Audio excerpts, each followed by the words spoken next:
The scream tore through the house like a blade, sharp and raw, slicing the quiet of the late evening. I'm in love with someone else. Sarah's voice cracked, her words a grenade lobbed into the fragile sanctuary of our marriage. I froze, the wineglass in my hand trembling, red liquid sloshing against the rim. Her eyes, wide and glistening, locked onto mine, not with defiance but with a desperate, almost pleading terror, as if she'd shocked herself as much as me. The kitchen, warm with the scent of rosemary from the half-eaten dinner, turned claustrophobic, the air thick with the weight of her confession. My heart thudded, a dull hammer against my ribs. "What did you say?" I managed, my voice low, barely a whisper, as if speaking louder would make it real. Sarah's hands twisted the hem of her sweater, her knuckles white. She didn't repeat it. Instead, she turned and fled, her footsteps pounding up the stairs, leaving me rooted to the tile floor, the glass slipping from my fingers to shatter in a crimson spray. The sound was deafening, yet it couldn't drown out the echo of her words. I don't know how long I stood there, staring at the shards glinting under the fluorescent light. My mind raced, replaying the past months, her late nights at the office, the way her phone was always face down, the fleeting moments when her laughter seemed forced, like a mask slipping. Had I missed the signs? Or had I chosen not to see them, clinging to the comfort of routine? Our 10 years together felt like a house of cards, teetering on the edge of collapse. I climbed the stairs, each step heavier than the last, the hallway stretching endlessly before our bedroom door. I expected to find her packing, or worse, gone. Instead, she sat on the edge of our bed, her face buried in her hands, shoulders shaking with silent sobs. The sight of her, small, fragile, so unlike the confident woman I'd married, stirred a confusing mix of pity and rage in my chest. I wanted to shake her, demand answers, but my voice came out soft, almost broken. "Who is he, Sarah?" She looked up, her mascara-streaked face a map of anguish. "There's no one," she whispered, her voice trembling. I lied. I don't know why I said it. I needed you to feel something. Her words hit like a second betrayal, more bewildering than the first. A lie? My knees buckled, and I sank onto the bed beside her, the mattress creaking under our shared weight.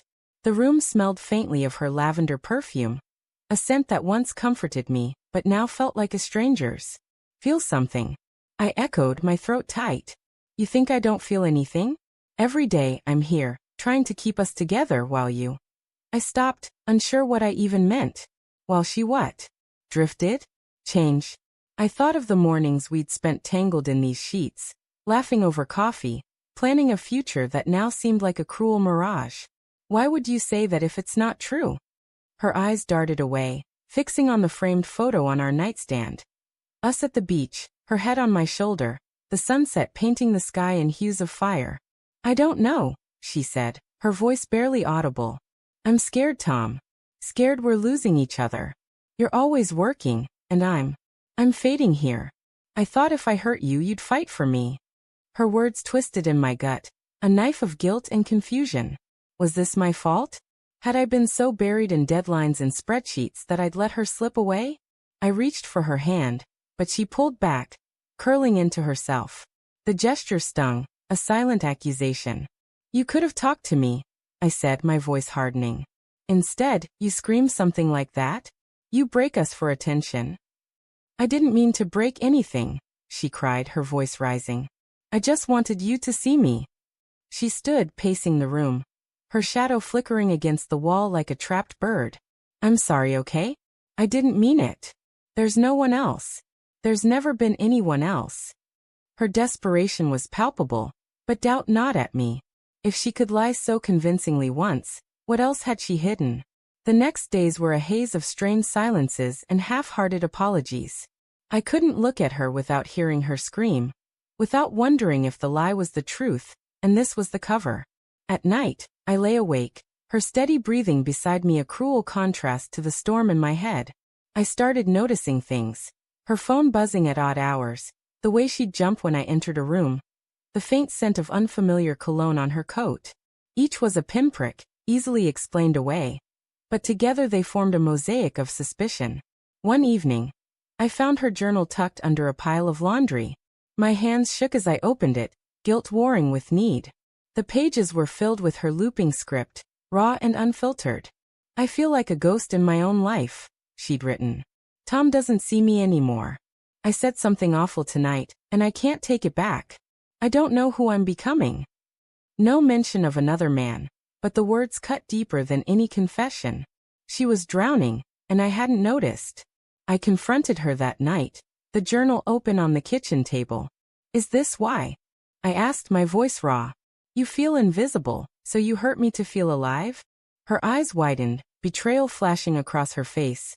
Not at me, but at herself exposed. You read it, she whispered, her voice breaking. You weren't supposed to. Then tell me the truth. I shouted, slamming my hand on the table. The sound echoed and she flinched. Is there someone else or isn't there? Stop playing games with me, Sarah. There's no one, she said, tears streaming down her face. I swear. I wanted to feel something real again. I wanted us to fight, to care.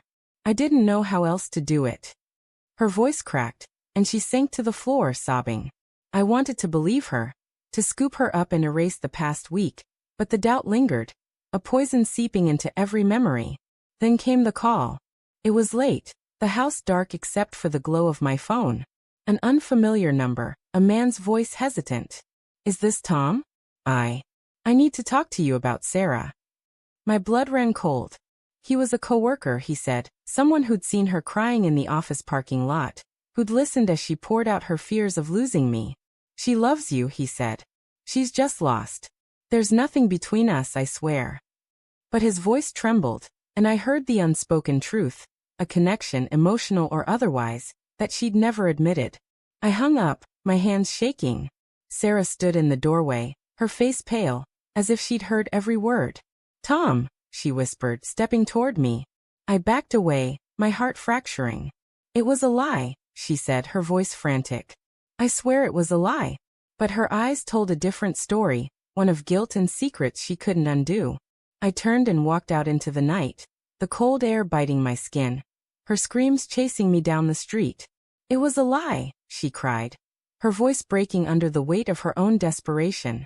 But I kept walking, the truth, or the lack of it, tearing me apart, leaving me to wonder if love could ever survive such a fracture.